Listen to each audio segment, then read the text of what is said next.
Hey, hi, and welcome to another weekly connection. So, there is a lot to talk about today, and we have do we call it a special guest? I don't know. Welcome to my office, by the way. When you have a session with me, this is where I am. This is your surrounding.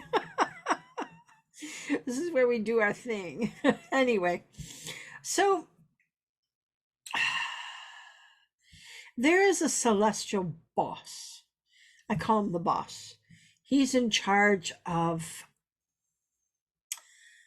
all of us helping with Earth's transition, including celestial beings, created forms, extraterrestrial forms, human forms, whoever form you are. We all come under his tutelage, and he is the one that kind of, when we have meetings, and a lot of you know we have meetings that are in different places, and he is the one in charge. It's a good thing because he is quite a master. So we just call him the boss because, celestials often don't like their names broadcasted, like T, just as T. So the next 3 sessions that we have are being conducted by him. So you will notice that he has a very different voice than Lord Katumi and Lord Mahay and Saint Germain and all the others, in that he's very definitive, very much in that he knows exactly what he wants to say is what he said. So we're going to start with him today, and he wanted to talk about the celestial presence that is out there. And there's a lot of, we had 4 consecutive meetings in this last week, and they were very, very intense, a lot of intense topics and subjects, and all of that went on. And the main issues he wants to talk about, because he feels that we're not quite ready to jump to the next step. And that's what we really want to work on today. So we're going to talk about the celestial presence, in that whether you know it or not, you have a celestial presence around you. It is the ego. It is that ego that serves self, that doesn't allow you to see beyond the veil, that doesn't allow you to see who's who in the zoo, as I always say. So you are caught up in, this is my existence, this is my reality, rather than understanding that there are many, many paradigms happening at the same time, many, many existences, and many places to go. So there was some heated discussion among some particular extraterrestrial groups, and these groups are groups of beings. Some look like us, some don't. Some look similar. All ascended form are walk upright. And other than that, there's a lot of variation to a form, to a mortal form. These forms are sorry, I keep looking at me, it keeps giving me cues, but we'll do over the cue. So these forms are able to transcend their ego, as we say. When you become a higher mortal being, like a 5th or 6th dimensional being, it's not that you don't have an ego, it's that you're no longer driven by the fear of your ego. Your ego doesn't drive you. Now here on 3D, the ego is driving everything. The ego is keeping you in fear in order to keep you veiled, in order to keep you blind. So that is what he wants to work on. So the question that came up, there has been a lot more UFO, or whatever they call them these days, sightings. It's definitely increasing, and it's becoming more transparent. And at the time of our transition, you will see a lot of our extraterrestrial brothers and sisters show up, but they will show up right before it happens. They're not going to come and save us. They cannot, come and save us. That's against the rules, because this is our karmic trip. This is our play. This is our journey. And we have to do it. So what the boss was saying was that the group of these several groups of these higher mortal beings that are from other planets or star systems want to make themselves known, but cannot, because we aren't ready. You would be scared out of your britches, and you would either adore them or shoot them down.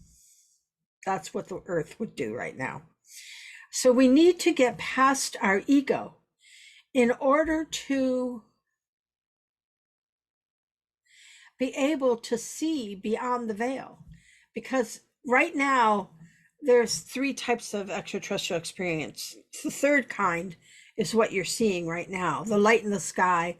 It used to be, before this got developed out here, I could guarantee you an extraterrestrial experience, at least of the third kind, where you would have a light and we would have it go into a triangle and change colors, and we'd send it love and it would get bigger, and we would play like that.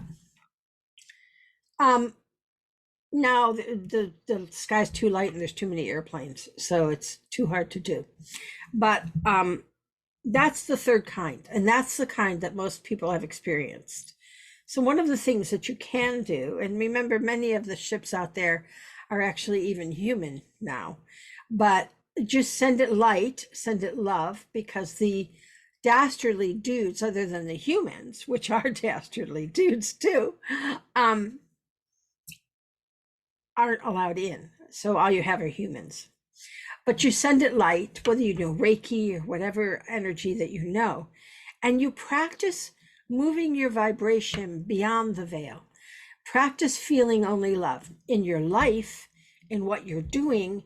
If you start to feel fear, you need to use conscious use of power so that you can transcend the fear. And as he is saying, you need to do the orbit that we do in this meditation the minute you feel that, because when you feel that fear, when you go into your ego, when your ego reacts to whatever's going on in your life, it's always fear-based. You're reacting because you don't like something, it's scaring you, it's, uncomfortable, whatever it is. So you need to immediately get your orbit on. You need to get that gold light on. So we are getting very, very close to the time. And so it's very important that we kind of put all of our energy into really transcending our ego into light. And that's the job. And in the 5th and 6th dimensions, we actually complete that. And when there is no more ego, there is no more physical body. And there's still physical body in 5 and 6. So let's do it. So we're going to bring in the aura therapy, the cosmic aura oil. And we're going to get rid of any schmooze in our aura. I was out in the world yesterday. Oh my God, I had to come home, do cosmic thruns, chakra kit, and take a shower. Holy smoke, people are a little goofy.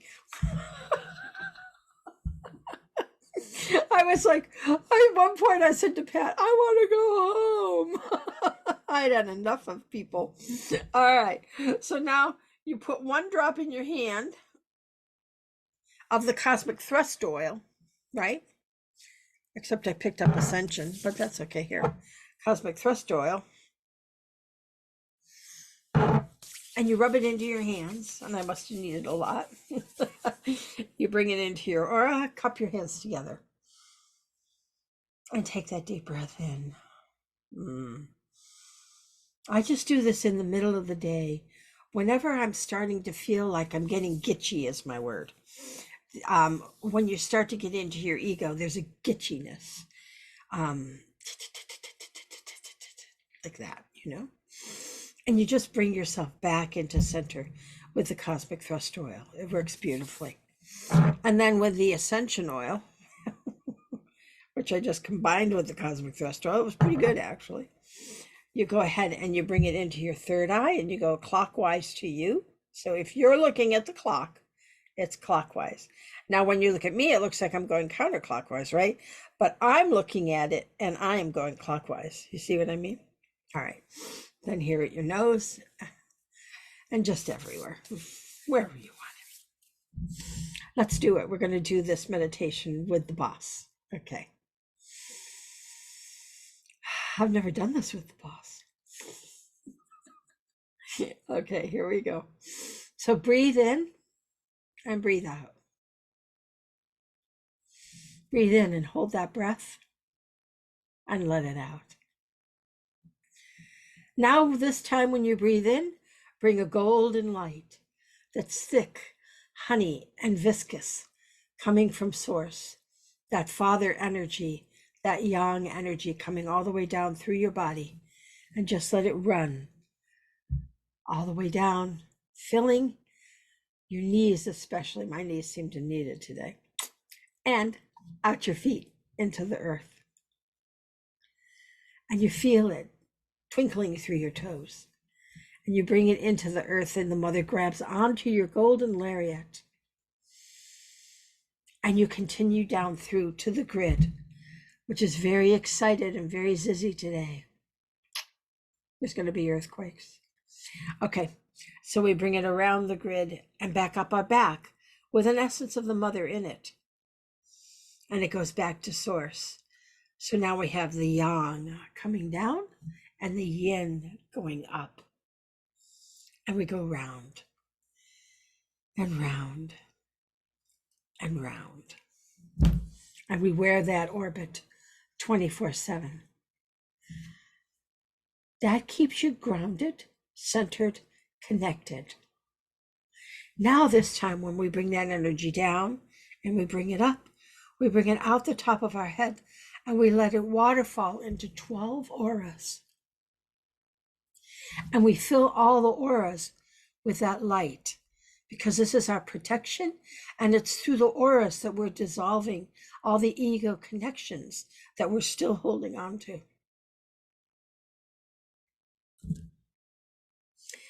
And we let it saturate. And now we focus on the well of the mother below the root. And this is our connection to everything. The earth, which is our connection outside to all of the cosmos.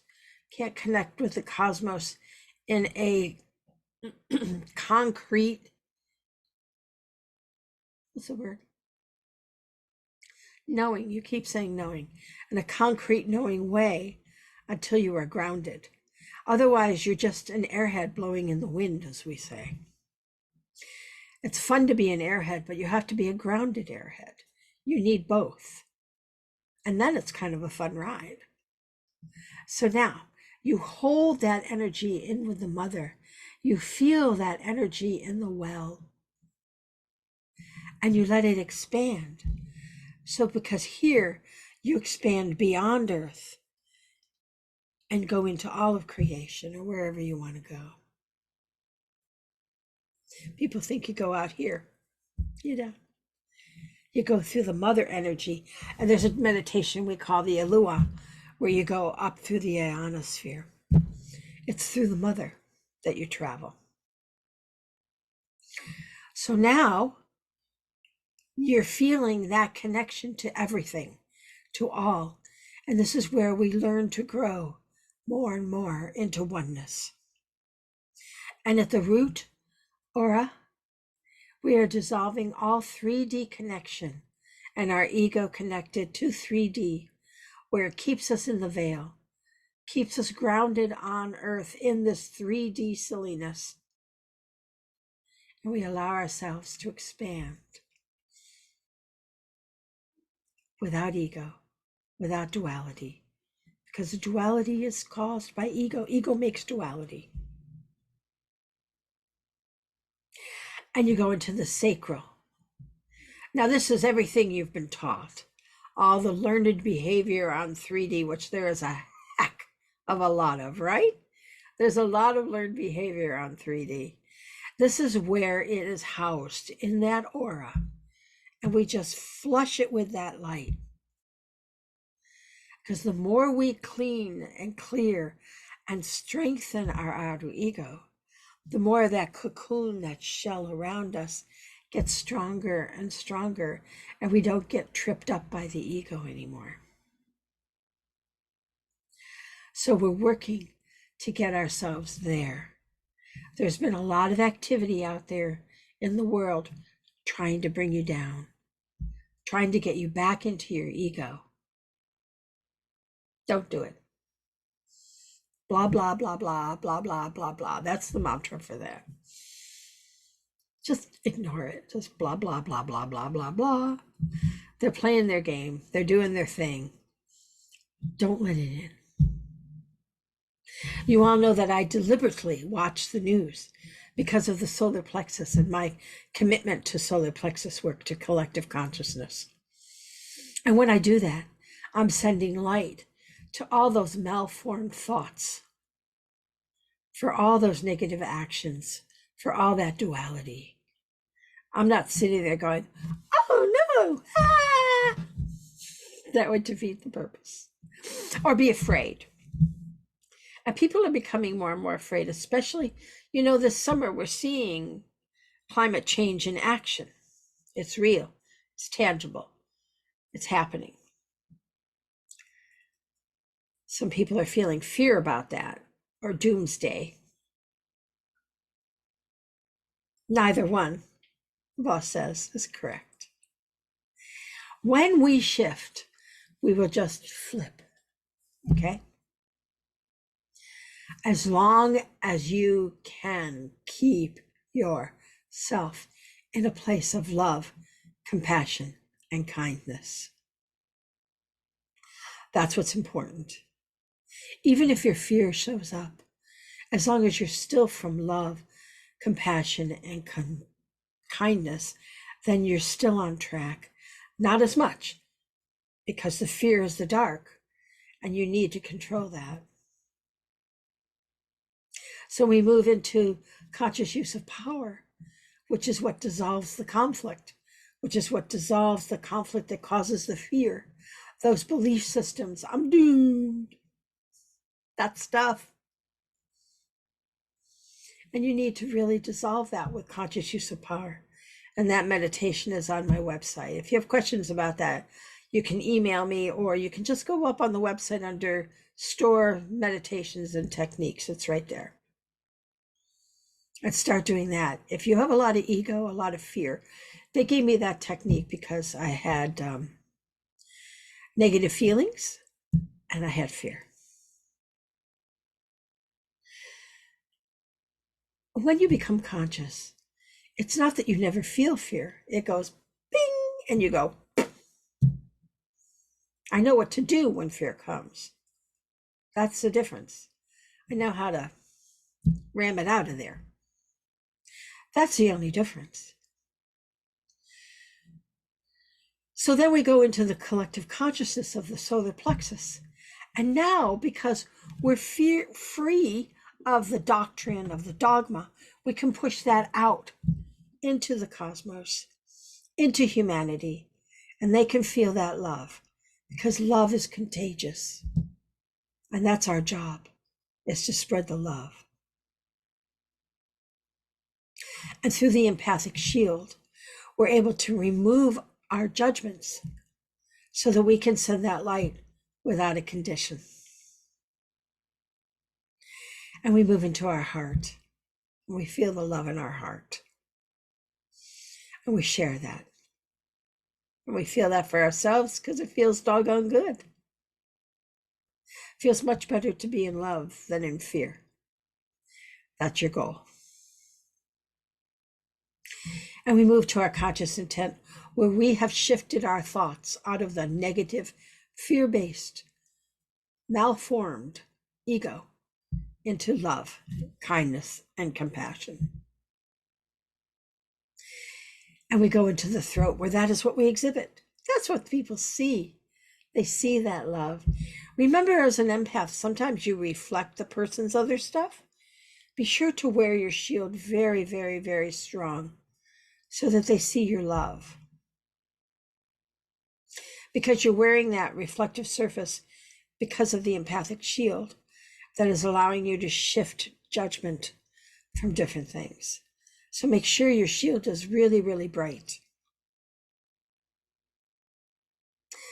And you go to your third eye, where you are so happy that you're a light seed and you're doing your job so very well. And your crown, which radiates so brightly, it can be seen for miles. And the telepathic notch is starting to sing with that energy coming from your orbit, heaven and earth, and protected on all sides, radiating love, kindness, and compassion without judgment, and being the light seed that you need to be. We need to be stronger than we are now, and we can do that. And in the next couple of weeks, we're going to focus on that so that we can get there ahead of the game. We're doing great. We just need to do more. So it will be the boss again, and I'll see you next time.